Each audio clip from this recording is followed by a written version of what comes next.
Satsang-124. Conviction in Brahman through the path of knowledge. 25th November, 1935. Everything is really only Brahman. Name and form are false. All the creatures that are visible die and become part of earth. The wind swallows every particle of earth. That which moves is wind, and the coolness of wind is water. The heat of the wind is the light, and the heaviness of wind is matter, or the earth.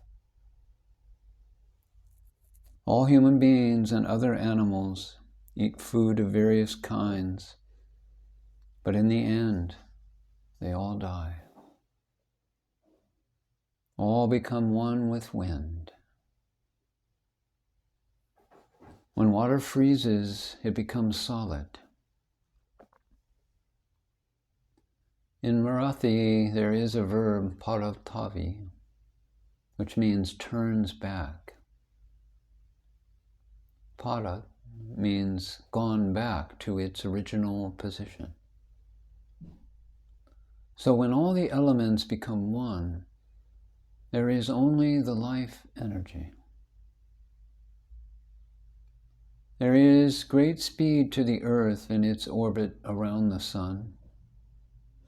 There is nothing on the earth that moves as fast as the earth itself.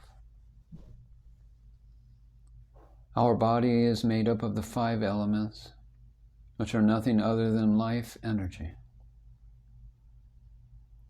The body requires food and water and the like in order to have enough energy. Because our body is part of the earth, it requires part of the earth in its diet. The 5 elements and the one self make a group of 6. But there is a 7th, which is the falseness of all of these 6. Sri Shankara, while giving a discourse on Vedanta, said, "One who says that Maya is real is a fool. Maya means that which is nothing.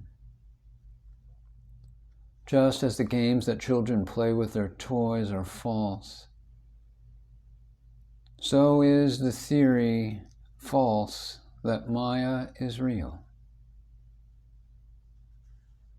Equally unreal are those who argue about all of this. The ones who indulge in verbal arguments about Maya are as unreal as Maya is. Maya and greed are similar. Just as a visible piece of food becomes hidden in the process of eating, the appearance that is seen becomes invisible in the process of seeing. The eating and those who eat, and the seeing and those who see, are all false. The argument and the arguer are both false. The concepts of unity and multiplicity are false. One and the many are false. There is only one, not a second. One and only one is complete total existence.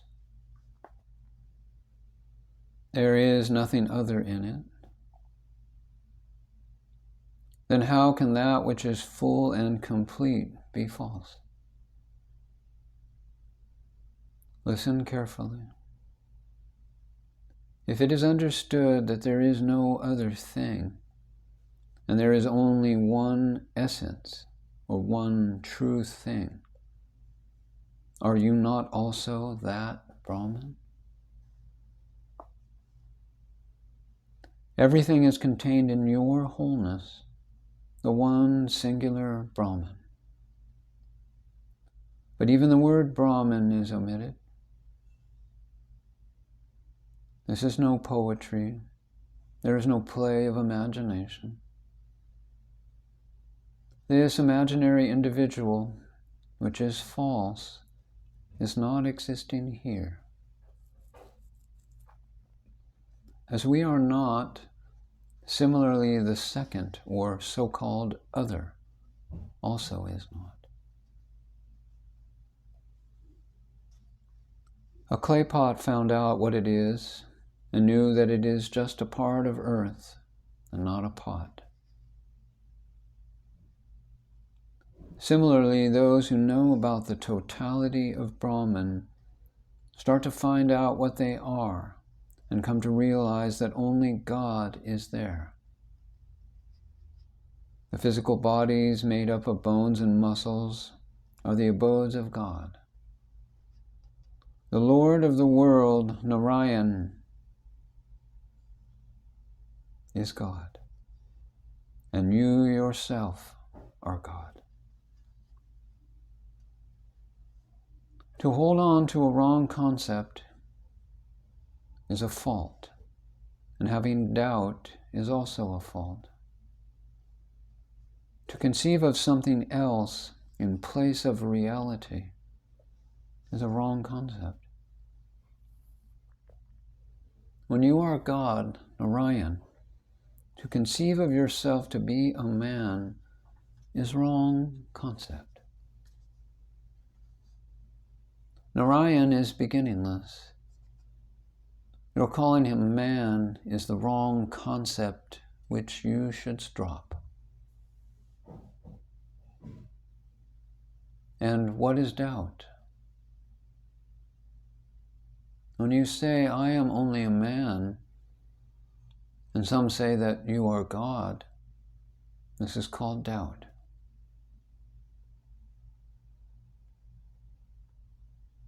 To doubt about this, wondering how it is possible, is doubt about truth.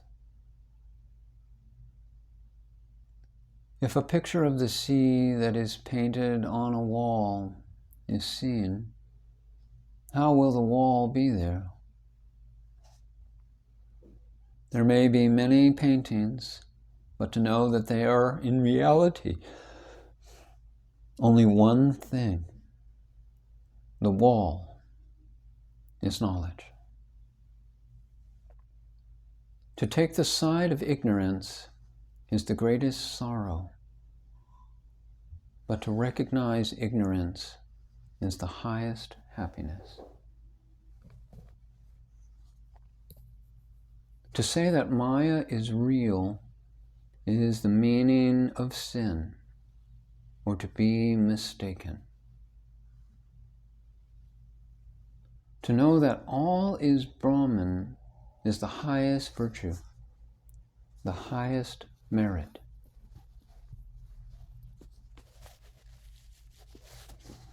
To know that all of this is of the nature of Brahman, of the nature of God, and to say so is to speak the truth. To say that this world is real is untruth. Lord Krishna spoke the truth when he said, all of this is myself, and all of this is Brahman.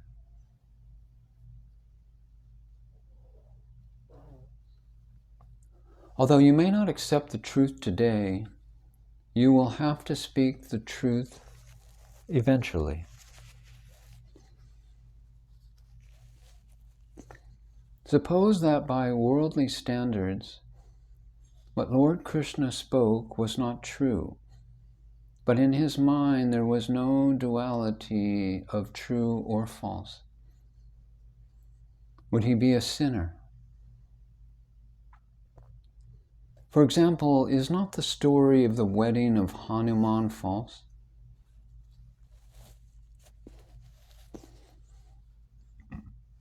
One who speaks under oath, but whose statement is based on the wrong concept of thinking that the illusory appearance is true, makes a false statement.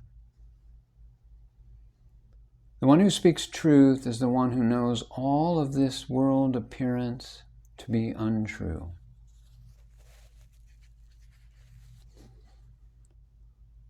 All talk to the contrary is false. It is said that the moon drinks the milk of the moonlight. It is claimed that this is seen by a blind man, and a deaf man swears that he heard the noise of the sipping of the milk, while the lame man walked to that place.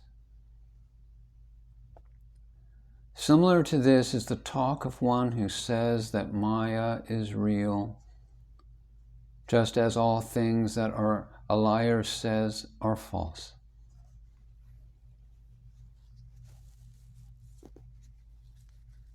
If you are convinced about Brahman, only then will you be strong on the path of knowledge. If you ask who has real knowledge, know that it is only he who is sure about himself being Brahman, and it is he who is the great yogi, the completely realized one. By ordinary standards, he might be a sinner and ignorant, but he has realized that all is Brahman, and therefore he is one with Brahman. Public opinion is not important. It is our own realization of the truth that is important. The realized one gets the powers of God. Whatever he speaks is proven truth. Who is that is to be considered underdeveloped? One who still harbors some doubt is underdeveloped. He who has no doubt has become Brahman. The one whose doubts are gone has equanimity. What is his experience and what is his conviction?